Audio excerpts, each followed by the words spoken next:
Thanks so much for tuning in to the Pick a Side podcast. This week is dedicated to Women's Financial Literacy Week.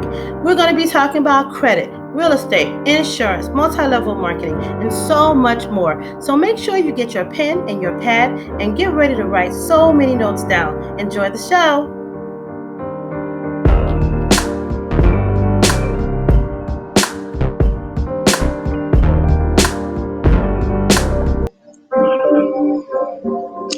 And a very good afternoon, everybody. This is James Finley coming to you from the lab. Pick a side, nation. How's everybody doing today? We have a special guest that's going to be on Pick a Side podcast today. We've had a great week so far with the first annual virtual financial literacy week with nothing but a lot of powerful, strong women talking about a lot of great things. So today, we're going to end it with someone coming in that's going to discuss real estate in the Black community and how real estate can work for you. So it is my pleasure today to bring in someone who I know and someone who's very efficient in all things that she does. I am bringing in the Queen, Anna Queen Tutt. So Anna, how are you doing today? I'm good, James. How are you? I'm doing fine. It is a pleasure to have you in the lab with us today to discuss something that a lot of folks they have a lot of dreams and aspirations to being homeowners. And I believe that you're the perfect person to be able to give everyone the model and some of the steps that they need to handle that. But before we go there, how's everything been going since COVID-19 for you? Everything's been going well. I don't have any complaints. I'm just thankful and grateful. A lot of people are complaining, but I'm thankful and grateful for everything God has given me. This is a time for me to sit down, but I'm still working, but I've been able to get a lot of things accomplished. So I'm All happy. right, and that's good. So why don't you go ahead and uh, and let everyone know? Give us a little bit of your background on what you've been doing. I know, but why don't you? It's better for them to hear from you. So why don't you give us a little bit of background on what you've been doing, what you've been doing right now? Okay, awesome. First of all, thank you, James, for allowing me to be on your awesome show. I am so excited. Thank you very What much. I've been doing, you're welcome. My name is Anna Tutt, Anna Queen Tutt, like James stated. And my background is real estate and a tax strategist. So for me, I help build generational wealth. I help you and I educate you. I prepare you. I even help you with the mindset because many times we think that we can't do it. Oh, I don't have enough money. Oh, my credit is bad. So I show you how that you can obtain your goals. And I sit down with you and help you to write down real estate goals. We write down goals for everything, but we don't think about writing down goals for our financial freedom. So these are some of the things that I do as being an agent. It's just not me selling you a home and that's it.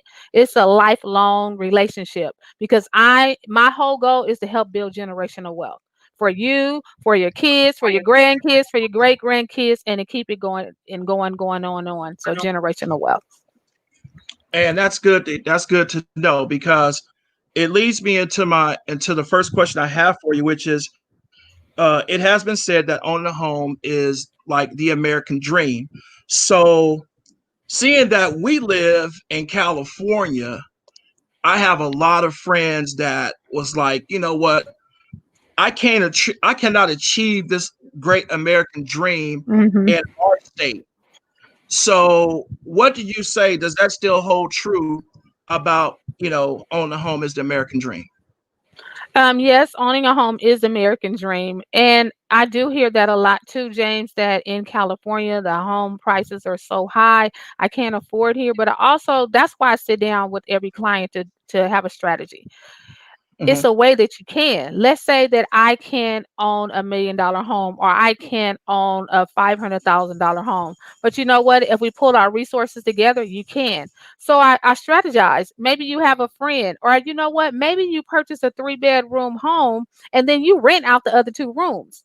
That's income to help you pay for your mortgage. So you're leveraging your real estate. If I'm renting, I can't leverage nothing. And I'm not building Mm. generational wealth. I am making the landlord wealthy and I am not being wealthy. So I am poor. I'm broke, and that's something we don't look at how to leverage real estate. We have the mindset, no, I'm just going to rent. But you've been renting 20 years and you've been helping them make money. Now it's time for you to make money. You just said something, that I didn't even think that you would be mentioning, which is generational wealth. And I think that our community, we had some other ladies on the that has been on the podcast this week talking about generational wealth. And so in the real estate game, just talk briefly about how that generational wealth, how that should be managed amongst Black folks. Okay.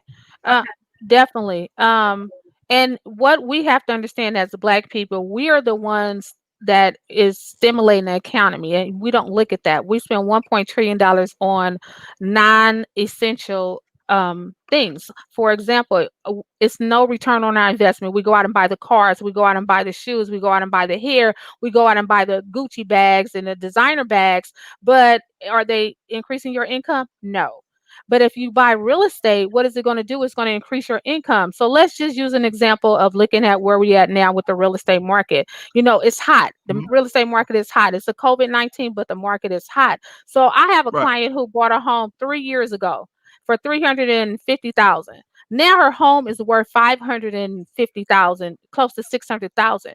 She can take that equity out, keep that home that she has, rent it out, get the maximum rent, who's going to help pay her mortgage, and go buy another property. So that's leveraging real estate. That is building generational wealth. So when she dies and pass on, she can pass that on to her children. Then she can pass it on to her grandchildren. But the one thing we don't do as Black Americans is have a trust. So having a trust is going to protect your Mm. assets so that you can pass it down. So if I'm leaving something for my family, and let's say I got one daughter or one child who is just off the chain, I'm not going to let that daughter or that child be over my trust. So I'm going to let the one that is very responsible be over the trust, but I'm going to have the guidelines. So if I want this home to stay in my family for years and years to come, that's what it's going to be it's going to be stated in the trust.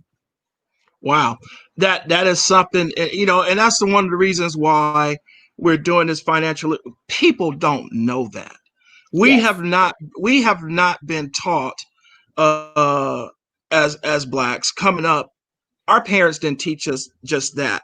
We've, No. like I've been saying all week, we've always been taught to save for a rainy day and this and that. It was a lot easier for our parents to buy homes than probably what it is now. But is that what you just said is just so true. So let me ask you something. So some people feel like they don't need an agent. So explain why this is not a great idea, and also what are the benefits of using a real estate agent. Okay. So um here's the advantages of having an agent. You want somebody to have your back. You want somebody to have your best interests. Okay. If I go out and I go directly to the seller is going to tell me whatever I want to hear, right? So I can get the Right. property and purchase it. And then also when it comes to understanding the paperwork, you don't understand the paperwork. You didn't go to school for it. You're not constantly going to training. As a real estate professional, we're always learning. Like every day we're learning because why? Everything changes. The Mm-hmm. economy changes. So we have to stay up on everything and contracts. Our contracts changes. So let's say I go in a transaction, I got this. I see the agent is not doing nothing. I can handle this. But then you get this big stack of paperwork. You don't even know what it means. You don't even know the real estate terms. That's what an agent it can do for you. One, help you to understand the whole process. What is an EMD? If I said EMD, do you know what that is? James, do you know what No, well, EMD is? nobody know. No. No, man. Earnest money deposit. So then I can explain what an EMD is. What you need that when you submit an offer? Oh, really? So if I go directly to the seller is not going to tell you that. They want to Right. get the highest return on their property. So I'm going to tell you that my house is worth 560,000, but I'm not going to tell you that you need an appraisal to get the correct value. And really, my house is worth 540,000. Now you went and bought Right. this $560,000 home. Now you upside down. This is why you need an Right. agent. And then some owners will sell their properties on their own, and then they end up getting beat because then they're not educated. They figure, okay, I want to save money on paying out a commission, but then you lost money because 9 times out of 10, if you sell it to an investor, they're going to sell it to you below market value, and then you don't understand. I could have got more for my property, even in the condition that it is in. So this is why you want to have an agent. That's great. That's great. So how can you tell if you have a good rapport with your agent? I mean, we always, you know, I know so many realtors. I've Hmm. graduated, with friends who are now real estate agents. I know you. I know. I have friends all over Southern California. You know, and it's to a point where it's like, man, who do you choose from? So how do you Hmm. know when you have a good rapport with your agent? Well, one of the things that your agent should do, the first step, is sit down with you and have a buyer's consultation. The buyer's consultation is not just for the agent, but it's also for you, because you're interviewing the agent just like the agent is interviewing you. We may not Right. be a good fit. For me, I'm going to interview. You know why? Because I got to make sure that we're a good fit. If we're not a good Hmm. fit, it's no need for us to work together, because one, it's going to be friction. Then we're not going to achieve the goal. The goal is to help you to obtain a home and to build generational wealth. So if we're constantly like this, then we're not going to achieve the goal. So the first thing is making sure that you sit down with your real estate professional, whoever you're going to hire. Sit down with them, get to know them, make sure that your personalities don't clash. That's number one. And then make sure that they're working for you. A lot of times we don't realize how hard a real estate agent works. You think that they show property and that's it, but it's the back end that you don't see. Us making sure that we stay up on educating ourselves, making sure that we're in the community, making sure that we're part of different organizations. So you're going to follow that person and see what they're doing. You can follow them on social media. If I'm partying all the time, I'm not getting no education, so I can't even help you. But if you see me getting certificates, if you see me out here going to this organization getting educated, I'm a part of this community. Those are the things that's going to help you to know that that person is the one. And you just got to click with that person, because everybody, I, I, I, I fired some buyers. I ain't gonna lie, and some sellers, because we did not work well together. And it's Right. okay. It's Uh-huh. okay, because at the end of the day, I want you to win. Whether I work well with you or not, I want you to build generational wealth. Like, that is my mission. So if we're gonna be like this, I don't need to work with you, because then I'm not gonna help you achieve your goal. So I'm doing a disservice. So, all right. So that kind of carries on to the next question. Can you always fire an agent if they're not working for you? You can fire an agent, but you got to understand you're not even paying the agent. And that's what a lot of buyers don't understand. Now, if I'm a buyer, I'm not going to pay. You're not the one that's paying the agent's commission. It's the seller. So a seller can as well. So you have a contract and you have a end date. And if you don't like that agent, you can fire them. But I definitely will sit down with the Mm, agent first to find out. And then sometimes you have a buyer's agreement. So you just want to find out, all your terms. So that's why definitely having a buyer's right. consultation. Cool. All right. Now, how many homes should an agent send you periodically?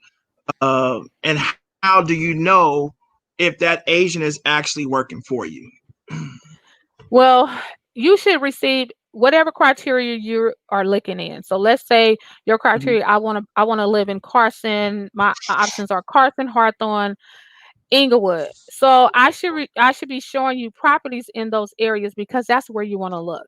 And you want to look at Right. it. So I say I want to look at a 3-bedroom, 2 bath. So those are the type of properties I should be sending you. And I should be sending them as they come on the market.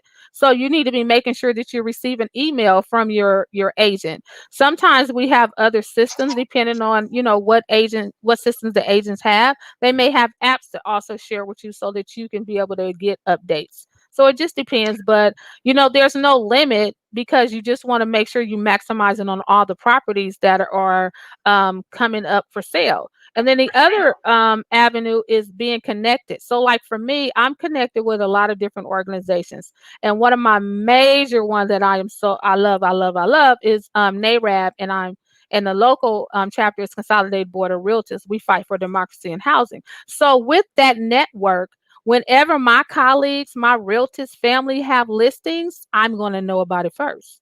So what does Right. that do for my client? If it's a property that my client is looking for, then I'm able to share that property before it hits the market. Right. And that's good. You know, I always hear, back in the day when my sister, she would go get her hair done, and, she would always be complaining about she cut too much of my hair. And I would ask her, I was like, well, why you tell her to cut your hair? And she said, well, she just did it. And she was trying to get the split ends or whatever y'all say. And I always would be like, well, you're the one that's paying for it. So why you have her cutting your hair? That just don't make any sense. So why Mhm. am I saying that? The reason why I'm saying that is because I'm spending my money to buy a house. Mhm. And I am the one that should be dictating to my real estate agent as to what I want. If I want a house, if I tell my real estate agent, say, listen, I don't want a house by a school. If I don't want to have a house by a cemetery, I don't want to have a house where there's a bunch of apartments on the house. And if my real estate agent, if she just refuses to hear what I'm saying and she feels that, I think you ought to look at this, this might be a better fit. So how do you as an agent, Anna, how do you kind of balance that with when your clients have already told you what they want and you see something that you think may be a good fit for them? Well, for me, I always tell my clients, I'm gonna give you an example. So this is something I always say in my buyer's consultation. I tell my clients, I said, don't think that you are wasting my time if we pull up to a property and it really look good on the MLS. And then we pull up that neighborhood, you say, I can't live there. We can leave. Mm-hmm. It's okay. And I tell my clients, it's your purchase, it's not mine. It's the house for you. So then if you don't like it, you need to state that. If it's an area, state that. So I think it's about communication.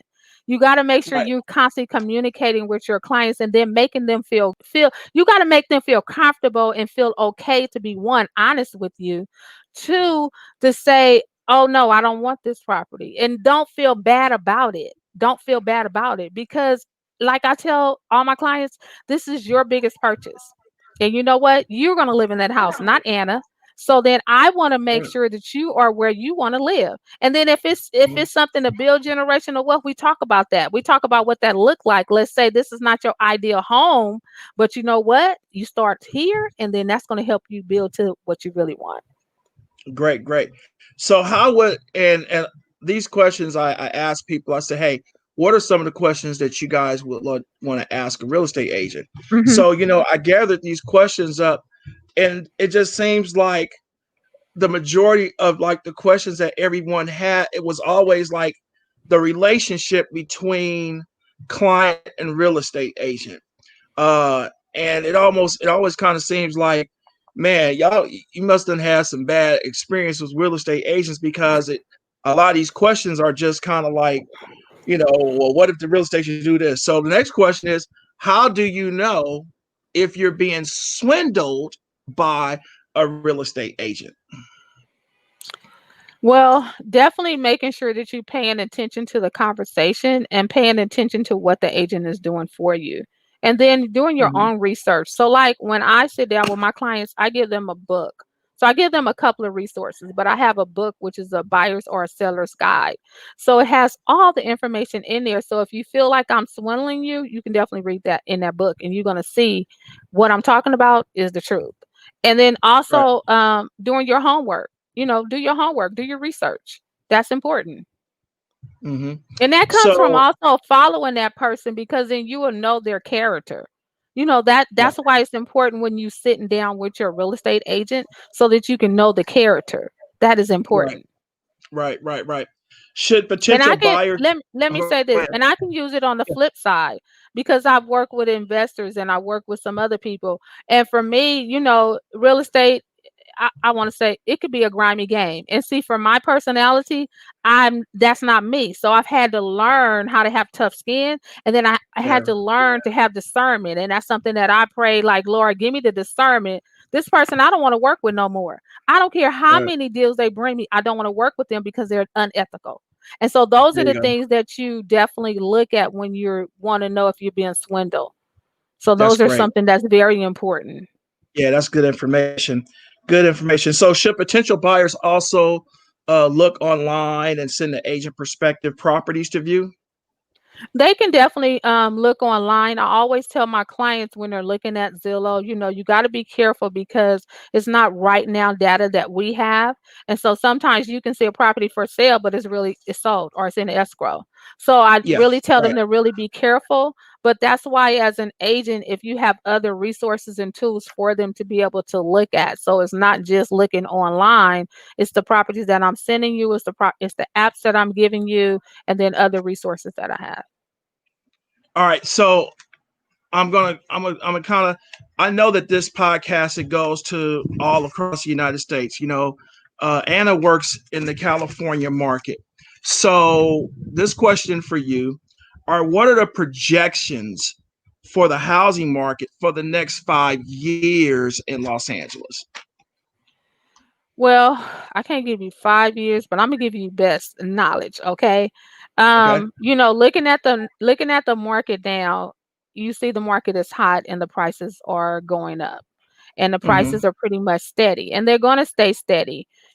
After the election, we're going to see a different change. We just don't know if it's going to go up, it's going to go down, but also because of the COVID-19, it really has really changed the market. So what we normally would see in a cycle, now we've hit with the COVID-19. So now it's taking us to a whole nother level because we have a lot of people who have been unemployed. So now their income has changed. So some people who Right. have their homes have gotten behind. So now some of those people are going to lose their properties Mm. if they don't have an escape plan.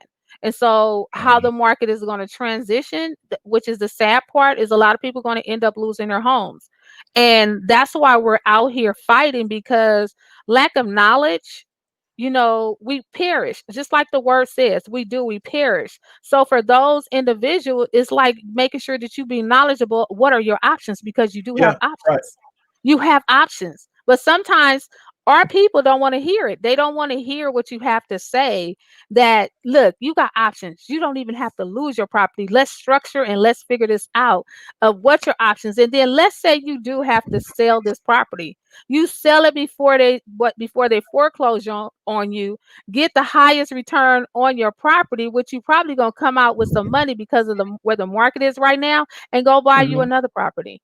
And just buy you a property that's less than what your current property, so that you can afford that. And those are the things that you have to strategize, because you got to know, what can I afford in a property. Like, if my mortgage is, I just got laid off and I can't afford a $2,000 mortgage. Now I can only afford a $1,500 mortgage. So how do I structure that? And that's where you get someone who's knowledgeable. Real estate professionals can help you. You just tap into those resources. Did I answer your question So all the way? I'm sorry, I got into a lot of oh no, oh things. you did. Listen, you are so thorough, and I certainly Okay. appreciate that because Okay. Okay. sometimes when as knowledgeable as you are, you cannot speak the terms that you're familiar with.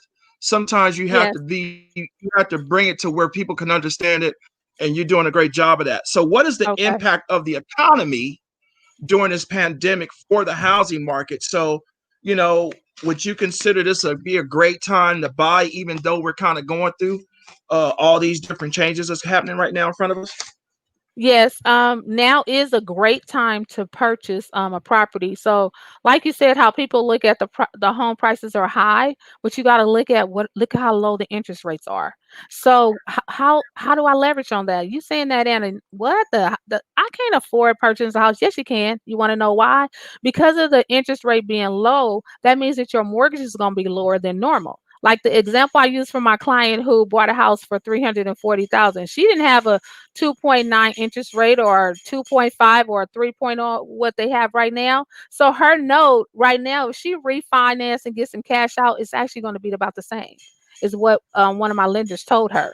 So it is Yeah. a great time to capitalize on owning a property right now, because getting a low interest rate is just going to help you. And even those who have a 7% interest rate, you can capitalize and refinance and lower your interest rate. I mean, and lower your mortgage payment. So these are like ideas for those who are in a foreclosed situation or behind on their Mhm. payments of things that they need to know. So we don't look at those numbers and know how to maneuver and say, you know what, there's another option. So this Mhm. gives us another option, definitely. All right. So let's talk about the one thing that puts African Americans or just about anyone into the driver's seat of getting to the point to where they can sit down at the table and discuss the possibilities of buying a home. Where does someone credit need to be at to purchase Well, a home? for me, it just depends. You can have a 580 credit score and purchase a home, but Get out of you need here. to get out of here. See, that's what you don't know, huh? But you got to have your down payment and your closing costs. Yeah, So yeah, yeah. most people need some down payment assistance, right? So then that's Right, what right. you need a higher FICO score. So you need a 640 or a 660. And then some cases a Mhm. 680. But here's the key. Here's the key. Most people think I got to get my credit straight before I talk to someone. No, I tell everyone sit down. For me, I say sit down with me. Let's map out a plan, because you need to know. It's just like when you went to school, you went to this class first, you did English, math, right? You needed all this information so that you can be able to graduate. It's the same thing in owning a home. You need to know what you need to do to be able to purchase a home. If my credit is not together, if that's my issue, then let's sit down and let's strategize so we can figure out how to handle your credit or what you need to do. Many people want to go to a credit repair, right? Mhm. Why? You're gonna go to a credit repair. It's a temporary fix because no, you want to know why? Because you don't know how to handle your credit. So if I don't know how to handle my credit, I need to go where I can get educated about my credit. So whenever someone sit down with me, I'm gonna send them to a credit counseling agency that I deal with. And what are they gonna Right, do? They're gonna right. sit down and tell you what you need to do. They're gonna That's educate great. you on your credit. You need to That's be great. educated on your credit. I tell everyone, I want you to play the credit. Don't let the credit play you. That's my Mm. term. Play the credit, don't let the credit play you. So how do Oh, I that's do great. that? I got to be educated. I got to learn that game, as we say. I got to learn the credit game. So that's why I send it to a credit counselor. So I always tell people, if you have a desire to own a home, if you have a desire to build a real estate portfolio, if you have a desire to invest property, if you have a desire to build a legacy, sit down. You can't, when we came to Jesus, you wasn't right. He had to fix you up. So come as Watch you out. are. Come All as you right. are so All that right you can now. Watch definitely out. get Watch out. come as Watch you out. are so that you can get the help. We know we're getting all this training, constantly educating ourselves. We know, so then we can put you on a path. That is important for me, to put you on a path of home ownership, a path to generating wealth. But what do you need to do? So you might have Yeah. 5 steps that you need to do. You might only have Man, one step. You may not have man. no steps and you ready to go and you didn't even know Listen, you are preaching the gospel of real estate today. Man, thank you. So listen, here's my next question. So after a person has been approved and they find the perfect house, it. should they hire their own inspector or should they use the one that the real estate agent provides?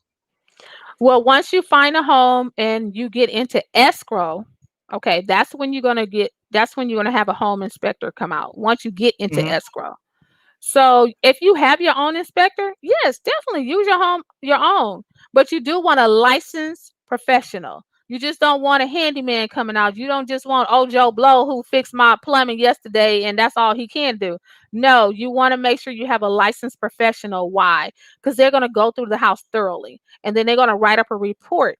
and we need that report. Let's say there's some issues with that house, okay? And we want the seller to fix it. If I got Joe Blow, he's gonna be like, "Yeah, right. That is not my house is perfect." Right. So this is why you do Right. want to hire a licensed inspector. So if you have a licensed inspector, yes. And sometimes my clients may bring their contractor or someone who does work on homes. They may know some things, so they also have the eyes on the property as well. So yes, I definitely encourage it. So, That's and great. we do have licensed professionals that we inspectors that we work with. We can Hmm. definitely refer them. So either it just depends on the client. So if a person likes the house but wants to come down on the price, who handles that part? So that's where you're a real estate professional. So that's why you need a real estate professional, because they're gonna be the ones to negotiate for you. And like you said before, James, they know the terminology, and then they are Right. able to look at the comps. Most real estate professionals, we know how to look at the comps. We know what the house is gonna come close to when the appraisal come out, and then the other thing is, let's say an appraiser don't even know and he's not in that area. He come back with a weird appraisal amount. We know how to say, you know what, you didn't look at this comp, this comp, this comp, that comp. So then Right. this helps you to be able to negotiate. So let's say you want to go on a lower, you want to offer a lower amount, but in this market, I'm gonna be honest with you, it's not gonna work. Not Okay. in this hot, Okay. hot market. The only the Yeah, I'll have to tell that secret, when they sit down with me, but it Yeah. just Yeah. depends on the property, and we look at a lot of factors first. All right. And kind of now, should the potential buyer ask for concessions after putting in an offer uh, about a house that they're serious about? No. Because your Okay. offer, that's your contract. So whatever you said on the contract that's what escrow is opening up. So in your escrow documents, that's what it says. Your escrow instructions going to say exactly what's in the document. So let's say you wanted some concessions, you need to ask Hmm. for that before the agent wrote up the offer or told the agent, okay, you know what? You send me this offer, but I want you to correct this and this. And then if it's not feasible, your agent is going to let if this you want this house and you're asking for seller credit and we're in this hot market, let me just share with you. They might push our offer to the side. And it just Right. depends.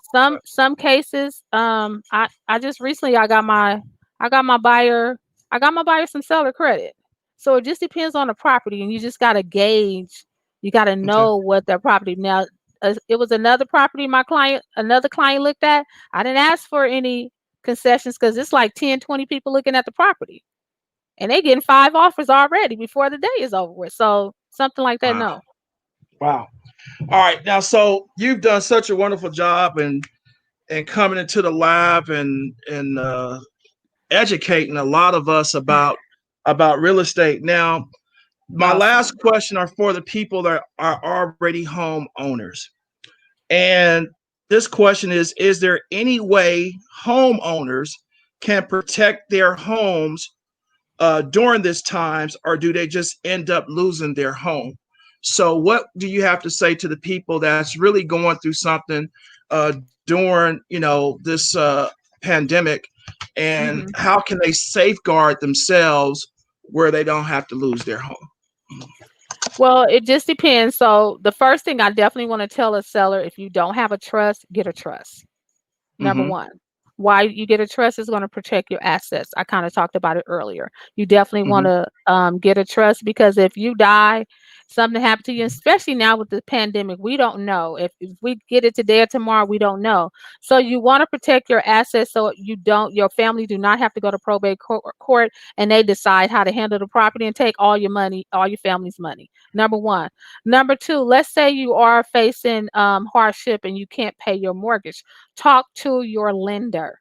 Talk to your lender more than ever now. You can definitely talk to your lender and set up some type of plan.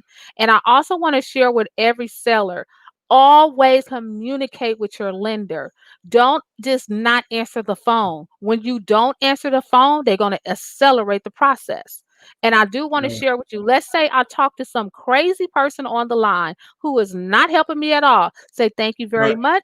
hang up the phone, call back, and you're gonna get somebody else who have some Somebody sense. different. Yep, there you go. Understand, That's it. this is That's your it. property and you have to fight for it. And the problem is we don't know that we can fight for it. It's just like me and you here, that's the same kind of Right, person on the other end of the line. So you got to right, understand what right, you're dealing with. So there's opportunities. You ask them, pick up the phone. What type of programs do you have for me? I'm facing a hardship. Then they're right, gonna tell you. They're right. gonna give you some options. If you don't know what to do and you scared, like I've gotten on the phone and helped some people save their homes. It's just that simple. But it's knowing, like you said, the terminology, the lingo. But Yeah, they will yeah. try to play you. But you have options. You definitely have options, and you just want to Well, that's weigh great. all those options, and you want to look at That's them. great. Well, listen, Anna, I cannot thank you enough for being able to come in here and educate, us on real estate. And I want everyone to be able to have an opportunity to know how they will be able to reach you on your Okay. social media platforms. Okay. On my social media platforms, my most of everything you can, if you put Google Anna Queen Tutt, I will come up. So I'm on LinkedIn, I'm on Facebook, I'm on Instagram, um, Twitter, Snapchat. So if you put in Anna Queen Tutt, you'll find me, or Anna Tutt. But if you just Google Anna Queen Tutt, I will come up. Yep. Well, listen, like I said, thank you so very much. And listen, You're this welcome. ends a very fantastic week of our first virtual financial literacy women's week. I want to thank all of the Awesome. ladies that have came into the lab. I want to thank Brandy Wilder, who came in to talk about credit. I want to thank Carol and Candace Hart from WFG to talk about financial literacy, about insurance, life insurance, and how that works with us. We also want to thank Christy Howard for coming in from MWR to talk about and educate us on network marketing and how that industry is booming and how it can be effective for people during this particular time. And last but not least, we want to thank Anna Queen Tutt for coming in to talk about real estate and how we still have options and we still have opportunities to live the American dream. Yes. So it's been a very good, great week. I am so very grateful because our communities need to be educated on money. We need to know how to spend our money. We need to know how to save our money. We need to know how to invest our money. We need to be taught things that we were not taught growing up.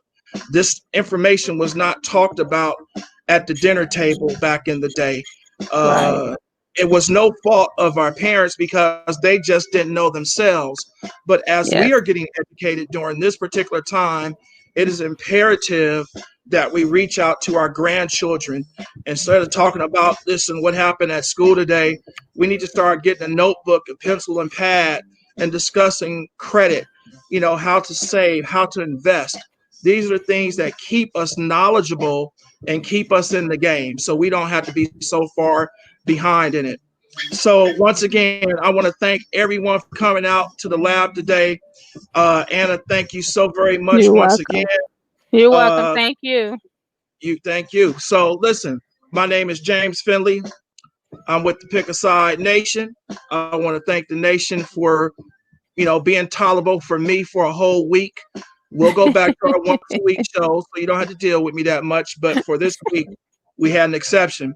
So listen, as I always close my show, keep God first place in your life, and you better believe He will take you places that you never dreamed of. And I want Amen. to thank you so very much for coming into the lab. Take care, and I'll see you I on the other side. appreciate you. Thank Thank you. you. Bye bye.